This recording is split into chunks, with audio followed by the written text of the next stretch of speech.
Hi යාළුවනි සාදරයෙන් පිළිගන්නවා leasing මල්ලේ YouTube channel එකට. ඔයාලා කවදා හරි බැංකුවකින් හෝ මූල්‍ය ආයතනයකින් ලෝන් එකක් ලීසින් එකක් ගන්න යද්දී නැත්නම් ක්‍රෙඩිට් කාඩ් එකක් ඇප්ලයි කරද්දී බැංකුවෙන් කිව්වද ඔයාගේ ක්‍රිප් රිපෝට් එක ගන්න ඕනි කියලා. නැත්නම් අයියෝ ක්‍රිප් එක බ්ලැක් ලිස්ට් වෙලා කියලා. මොකක්ද මේ ක්‍රිප් කියන්නේ? ඇත්තටම ක්‍රිප් එකෙන් අපිව බ්ලැක් ලිස්ට් කරනවද? අද වීඩියෝ එකෙන් මම ඔයාලට සරලවම කියලා දෙනවා ක්‍රිප් රිපෝට් එකක් කියන්නේ මොකක්ද සහ ඒක හොඳට තියාගන්නේ කොහොමද කියලා. මුලින්ම බලමු මොකක්ද මේ ක්‍රිප් කියන්නේ කියලා. Credit Information Bureau of Sri Lanka.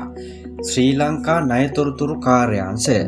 මේකෙන් කරන්නේ ලංකාවේ තියෙන බැංකු සහ මූල්‍ය ආයතන වලින් මිනිස්සු අරන් තියෙන loan, leasing, gold loan, credit card සහ ඒ වගේ වාරික ගෙවන විදිහ ගැන වාර්තාවක් තබා ගන්න එක.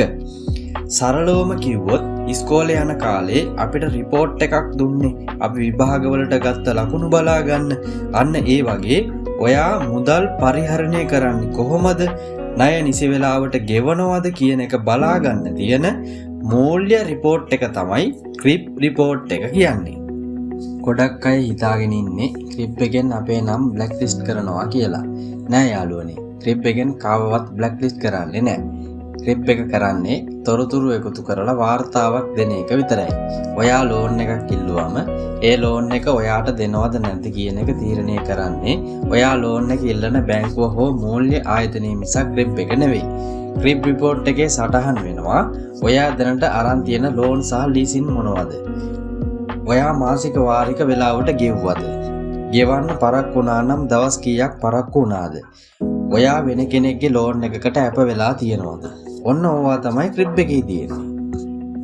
එතකොට කොහොමද අපි අපේ ක්‍රිප් රිපෝට් එක ක්ලීන් පිට තියාගන්නේ? මෙන්න මේ පොන්චි ටිප්ස් ටික මතක තියාගන්න. එක වාරික වෙලාවට ගෙවන්න. ක්‍රෙඩිට් කාඩ්, ලීසින් හෝ ලෝන් ඉන්ස්ටෝල්මන්ට් අදාළ දිනයට කලින් ගෙවන්න. දෙක ඇප වෙද්දි පරිස්සමින්.